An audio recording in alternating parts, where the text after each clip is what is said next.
기르던 개도 주인을 향해 짖지 않는데 이 나라는 은혜를 원수로 갚는 짐승 같은 나라입니다. 세계 최고 명문대학 스탠퍼드의 강의실에서 터져나온 충격적인 망언. 한 일본 유학생의 입에서 나온 이 말은 순식간에 교실 전체를 얼어붙게 만들었습니다. 대한민국이 일본을 뛰어넘었다는 사실이 그토록 받아들이기 힘들었던 걸까요? 아니면 그들의 가슴 속에 숨겨진 또 다른 이유가 있었던 걸까요? 그날 강의실에서 무슨 일이 있었는지 그 현장에 있었던 미국 학생의 사연을 통해 낱낱이 파헤쳐 보도록 하겠습니다. 그 전에 잠깐 1초 만에 누를 수 있는 좋아요 버튼을 꼭 눌러주시면 영상 제작에 큰 힘이 됩니다. 그럼 바로 사연 시작하겠습니다. 안녕하세요. 저는 스탠퍼드 대학교 국제관계학을 전공하고 있는 에릭 워커라고 합니다. 얼마 전 수업에서 있었던 충격적인 사건의 실체를 낱낱이 파헤쳐 보려 합니다. 지산면서 선진 국가라 자부하는 일본이 한국이라는 작은 나라를 견제하는 진짜 이유. 그 속에 숨겨진 군사력의 비밀과 세대 간의 갈등을 오늘 모두 밝혀볼 텐데요. 처음 국제관계학을 공부하며 동아시아를 연구할 때만 해도 이토록 복잡한 군사적 긴장관계가 존재하리라는 것을 예상하지 못했습니다. 하지만 최근 군사력 비교 분석 수업에서 목격한 충격적인 장면은 전혀 다른 양상을 보여주었는데요. 베트남 전에 참전하셨던 할아버지의 이야기를 들으며 자란 저에게 한국군은 언제나 관심의 대상이었습니다. 에릭, 한국군은 달랐다. 그들의 눈빛에는 불꽃이 있었고 전투에서는 맹호처럼 용맹했던 자신감이 있었어요. 세계 군사력 순위에서 일본을 제치고 5위에 오른 한국. 하지만 일본 젊은이들은 이 사실을 받아들이지 못하고 있었습니다. 그들이 보여준 한국군력에 대한 평가절하와 역사 왜곡은 충격적이었어요. 오늘 그날 있었던 벌어진 놀라운 순간들을 여러분과 공유하려 합니다.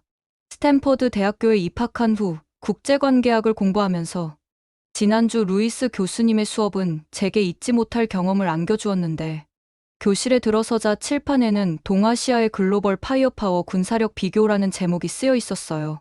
저는 할아버지께서 들려주신 이야기들이 떠올라 더욱 흥미진진한 마음으로 수업에 임했습니다.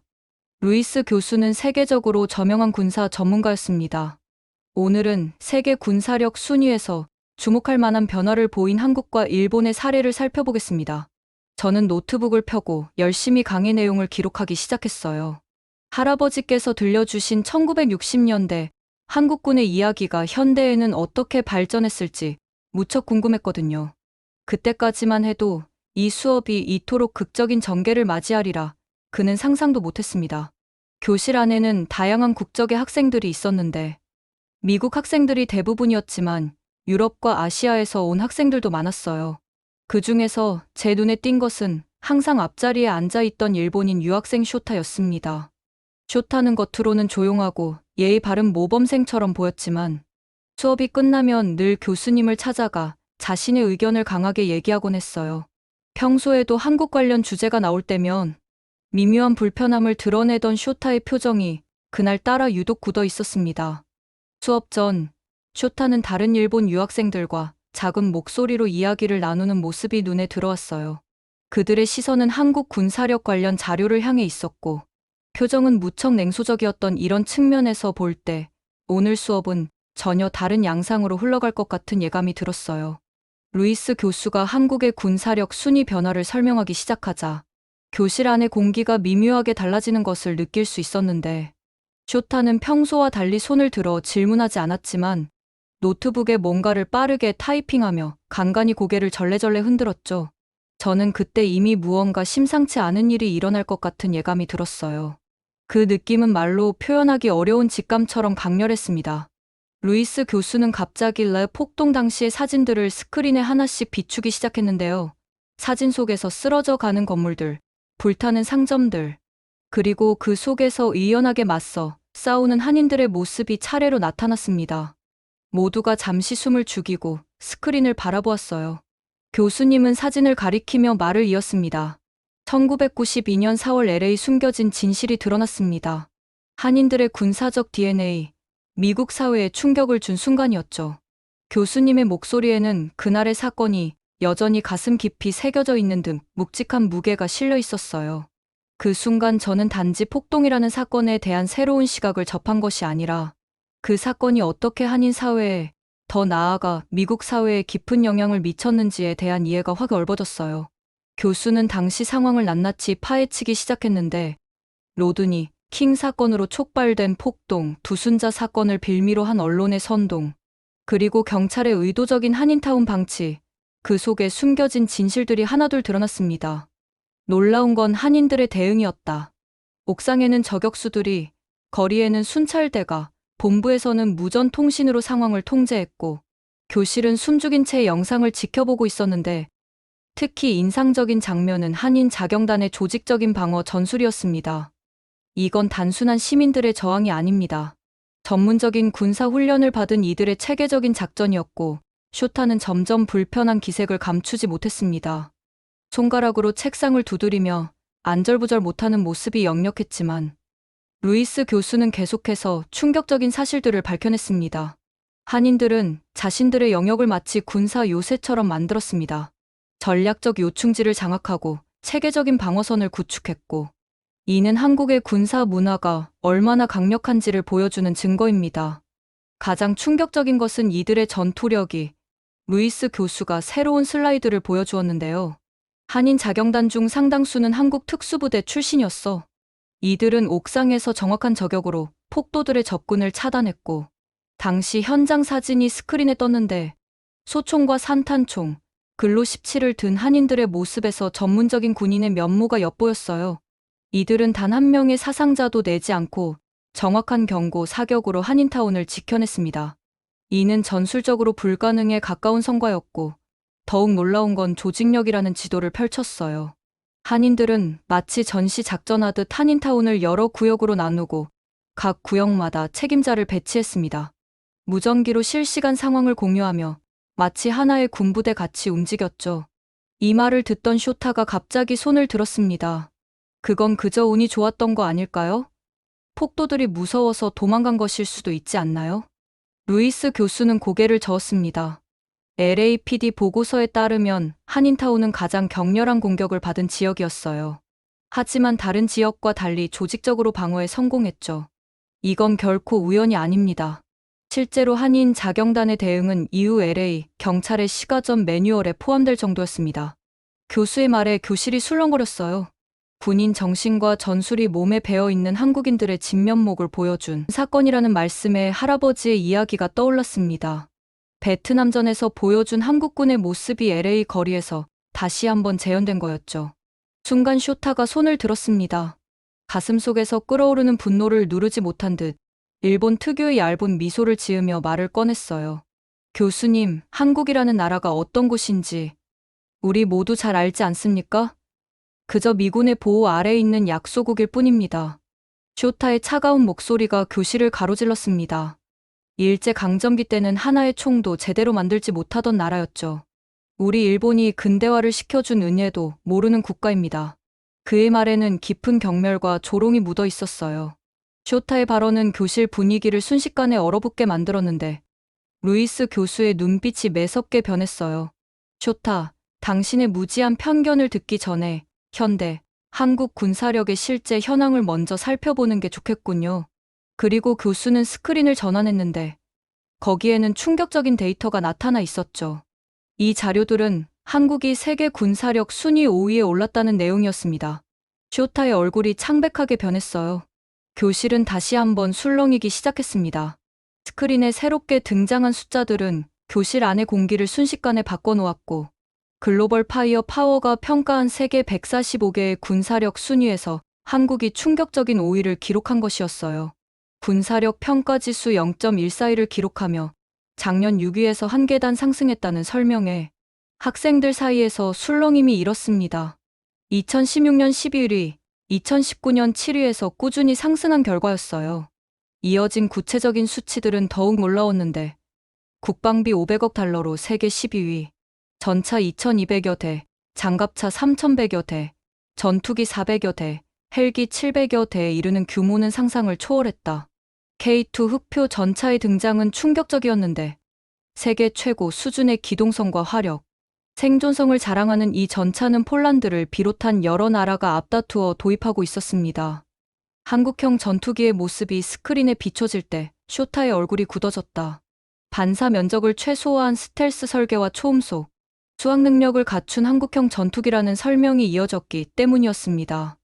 이어서 더욱 놀라운 것은 한국의 첨단 대공 레이저, 무기 블록길이 있었고, 발사 장전 2,000원이라는 믿기 힘든 경제성에도 100% 명중률을 자랑한다는 사실에 교실 안은 다시 한번 술렁였고, 세계가 놀라고 있었는데, 2021년 기준 74억 달러로 세계 8위를 기록했고, 이는 10년 전과 비교해 6배나 증가한 수치였고, 곡사포 분야에서는 이미 세계 최고 수준의 위상을 확보했다는 설명이 이어졌습니다. 과거 광복군이 소총과 칼만으로 일본과 맞서 싸웠던 시절, 6.25 전쟁 당시에 열악했던 상황과 비교하면 실로 놀라운 성장이었던, 이제는 전투함정, 상륙함정, 기회전 함정, 지원 함정, 잠수함까지 보유한 막강한 해군력을 갖추게 되었다는 설명에 가슴이 벅차올랐습니다. 미국과의 군사 협력을 통한 고급 군사 장비 도입, 끊임없는 기술 이전과 발전, 그리고 독자적인 무기 체계 개발까지 한국의 군사력은 제가 알던 것과는 전혀 다른 양상이었습니다. 병력 숫자나 장비의 수량을 넘어서는 첨단 기술력과 강인한 정신력이 결합된 총체적인 힘을 보여주고 있었습니다. 쇼타는 점점 더 불편한 기색을 감추지 못했지만 이어지는 교수님의 설명은 멈출 줄 몰랐죠. 세계를 놀라게 한 한국 군사력의 실체가 하나둘 드러나면서 교실 안의 긴장감은 더욱 고조되어 갔습니다. 그리고 마침내 쇼타는 자리에서 벌떡 일어났어요. 그동안 숨겨왔던 감정이 폭발하듯 터져나왔고 그의 목소리에는 분노와 조롱이 뒤섞여 있었습니다. 한국의 군사력이 5위라는 것은 실체가 없는 숫자에 불과합니다. 한국이 5위고 북한이 34위? 하지만 그 속에 숨겨진 진실을 낱낱이 파헤쳐보면 전혀 다른 양상이 드러날 것입니다. 핵무기 하나 만들지 못하는 나라가 무슨 군사 강국인가? 이타로의 목소리에는 깊은 저기가 배어 있었습니다. 진정한 군사력을 증명할 기회는 단 하나뿐입니다. 북한과의 전쟁에서 승리하는 것. 하지만 그럴 능력도 없으면서 어떻게 일본보다 우위에 있다고 할 수 있습니까? 그의 말에는 세대를 걸쳐 내려온 뿌리 깊은 편견이 묻어났어요. 한국은 예부터 빈민국이었습니다. 좁은 땅에 자원도 없고 인구도 적은 나라가 무슨 수로 첨단 무기를 만들겠습니까? 그저 주한미군이 있어 겨우 버티는 것 아닌가요? 만약 한국이 일본을 공격한다면 북한이 즉시 개입할 것이고 한국은 핵 공격을 받아 지도에서 사라질 것입니다. 이것이 바로 현실입니다. 쇼타의 망언은 계속되었고 교실 안의 긴장감은 최고조에 달했습니다. 그의 발언이 끝나자 루이스 교수의 표정이 돌처럼 굳어졌고 교실 안의 모든 학생들이 숨죽인 채 다음 순간을 기다렸어요. 루이스 교수의 표정이 단호해 그의 목소리에는 무게가 실렸고 교실은 긴장감으로 가득 찼습니다. 지구상에서 유일하게 한국의 군사력을 과소평가하는 것은 일본뿐입니다. 이는 편견이며 객관적 사실과는 거리가 먼 인식입니다. 곧이어 스크린에는 충격적인 데이터들이 하나 둘 등장했는데요. 한국과 일본의 무력 충돌 시 한국 육군의 70% 이상이 일본 본토 상륙이 가능합니다. 이는 과학적 분석의 결과죠. 일본의 해군력은 미 해군의 지원에 의존적인 반면 한국 해군은 독자적 전투력을 보유하고 있습니다. 2차 대전 이후 일본은 중장거리 미사일을 보유하지 못했지만 한국은 이미 일본 전역을 타격할 수 있는 능력을 갖추고 있습니다. 또한 세계 최고 성능의 어뢰 기술, 태평양 훈련에서의 100% 명중률, 이지스함과 미항공모함 모의 격침 성공. 이것이 바로 한국 해군의 실체입니다. 그리고 공군력의 측면에서도 한국은 이미 일본을 크게 앞서고 있습니다. 2005년 이후 한국의 전투기는 대부분 최신형으로 교체되었으며 실전 전투력에서 전혀 다른 양상을 보여주고 있어요. 교수의 목소리에는 확신이 가득했습니다. 주한미군과 주일미군 관계자들의 평가도 명확합니다. 한국이 움직이면 일본은 속수무책이라는 것이죠. 더 깊이 파헤쳐보면 훈련 강도와 실전 대응 능력에서도 현격한 차이가 있습니다. 한국군이 대학생 수준이라면 일본군은 초등학생 수준에 불과하다는 평가가 지배적입니다. 미국은 오히려 북한의 개입을 기다리고 있습니다. 북한도 이런 상황을 잘 알기에 절대 개입하지 않을 것입니다. 한국은 지구상에서 유일하게 반세기 동안 전쟁 준비를 해온 나라이며 냉전 붕괴로 전 세계가 군축에 나설 때도 오히려 군사력을 강화했고, 이것이 바로 한국 군사력의 숨겨진 실체입니다. 교수의 마지막 일격이 이어졌는데요. 세계 10대 군사 강국 중 미국과 한국만이 이토록 오랫동안 전쟁 준비에 매진해 오고 있으며, 이는 미군 국제 전력 사이트나 독일, 영국의 군사 전문지에서 확인할 수 있는 사실입니다. 만약 한일 무력 충돌이 발생한다면 전 세계는 100% 한국의 승리를 예상할 것입니다. 이것이 바로 객관적 현실입니다. 교수의 말이 끝나자 교실은 완전한 침묵에 빠졌고, 쇼타는 고개를 푹 숙인 채 아무 말도 하지 못했습니다. 루이스 교수의 분석은 더욱 깊이 들어갔는데, 숨겨진 한국의 군사력을 낱낱이 파헤치며 그 속에 담긴 실체를 드러냈죠. 한국의 진정한 힘은 예비 전력에 있습니다. 교수의 목소리에는 무게가 실렸습니다. 40대부터 60대의 한국 남성들, 이들이야말로 세계가 주목해야 할 전력입니다. 스크린에 충격적인 숫자가 떠올랐는데, 이들은 단순한 숫자가 아닌 즉각적인 전투력으로 전환 가능한 정의 인력입니다. 이들은 대한민국 군대의 가장 어두운 시절을 겪은 세대입니다. 총 한 자루와 탄약 100발, 그리고 군복 한 벌이면 즉시 전투력으로 변환되는 살아있는 전력입니다. 더욱 충격적인 것은 그들의 내면에 숨겨진 뜨거운 응집력입니다. 이 세대의 가슴속에는 말로 표현할 수 없는 깊은 의미가 새겨져 있어요. 그들은 절대로 일본을 곱게 보지 않습니다. 그들의 머리와 가슴에는 아직도 그 모든 기억이 생생하게 살아있기 때문이죠. 세대를 넘어 전해진 그 깊은 한과 분노는 결코 사그라지지 않지만, 너무나 당연한 것이기에, 너무나 깊은 것이기에 굳이 입 밖으로 꺼내지 않을 뿐이었죠.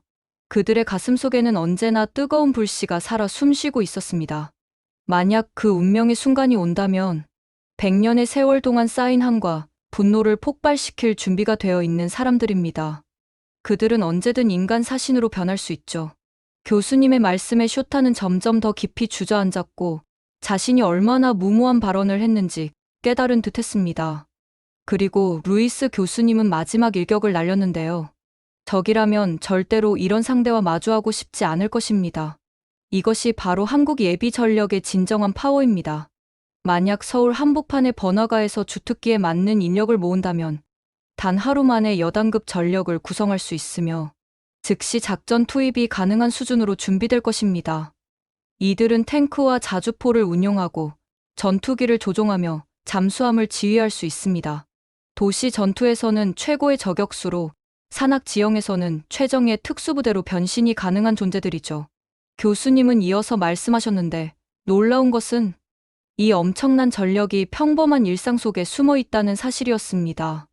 지금도 여러분 주변에 평범해 보이는 아저씨들, 그들의 가슴 속에는 언제든 폭발할 수 있는 전쟁의 불씨가 잠들어 있습니다.